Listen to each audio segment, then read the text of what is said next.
Idrus Romli dengan julukan Singa Aswaja asal Jember, Jawa Timur, yang sering berdialog dan berdebat dengan kelompok Wahabi Salafi di berbagai kesempatan, dan videonya disebar di berbagai media sosial terutama di YouTube.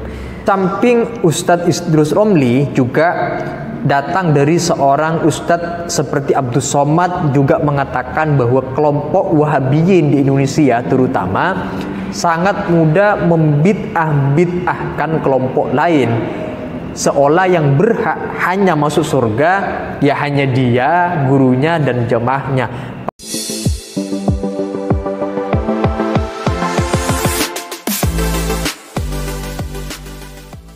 Assalamualaikum warahmatullahi ta'ala wabarakatuh. Ada 3 pertanyaan yang dilindingkan oleh sebagian kaum muslimin di Indonesia menyangkut gerakan kelompok Wahabi Salafi atau Salafi Wahabi di Indonesia.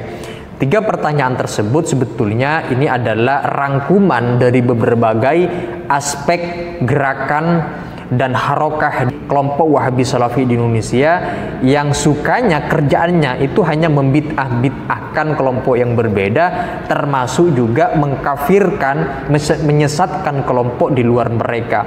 Pertanyaan yang 3 tersebut saya bacakan. Yang pertama adalah, kenapa sih saudara-saudara kita dari kelompok Wahabi Salafi sukanya mengkafirkan kelompok yang lain?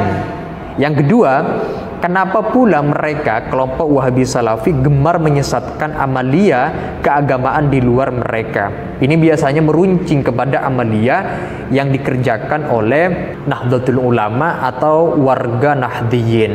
Yang ketiga, apakah hanya mereka yang paling benar sehingga di luar mereka salah dan sesat semua? 3 pertanyaan yang tadi saya bilang ini merupakan rangkuman kegelisahan kaum muslimin di Indonesia terkait dengan adanya gerakan harokah dari kelompok Wahabi Salafi di Indonesia yang sukanya mengkafir-kafirkan kelompok yang berbeda. Sebenarnya 3 pertanyaan tersebut itu oleh para ulama, baik oleh para ulama dari kalangan Nahdlatul Ulama sendiri, NU, dan mereka yang berada misalnya di barisan akidah Ahlus Sunnah wal Jamaah telah memberikan jawaban atas 3 pertanyaan tersebut. Salah satunya kalau kita sebut nama sosok seperti Ustadz Idrus Romli dengan julukan Singa Aswaja asal Jember, Jawa Timur, yang sering berdialog dan berdebat dengan kelompok Wahabi Salafi di berbagai kesempatan, dan videonya disebar di berbagai media sosial terutama di YouTube.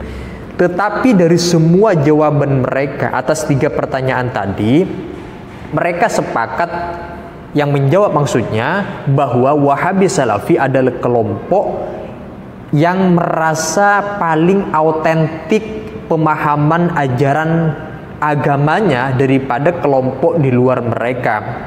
Apa yang mereka katakan seakan telah sesuai atau berkesesuaian dengan ajaran Nabi dan para sahabat, dan mereka tidak mau mendengarkan penjelasan apapun dari kelompok di luar dirinya.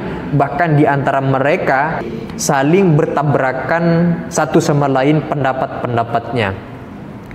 Nah, di samping Ustadz Idrus Romli juga datang dari seorang ustadz seperti Abdus Somad, juga mengatakan bahwa kelompok Wahabiyin di Indonesia terutama sangat mudah membid'ah-bid'ahkan kelompok lain, seolah yang berhak hanya masuk surga ya hanya dia, gurunya, dan jamaahnya. Padahal ini sebuah kebicikan ya.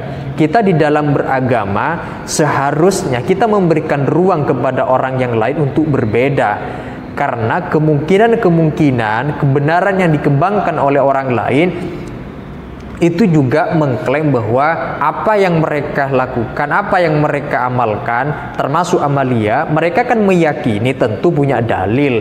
Sehingga ketika berbeda dengan pemahaman kita, tidak perlu kita mengorek-ngorek amalia orang lain, bahkan menyesat-nyesatkan, apalagi membid'ah-bid'ahkan.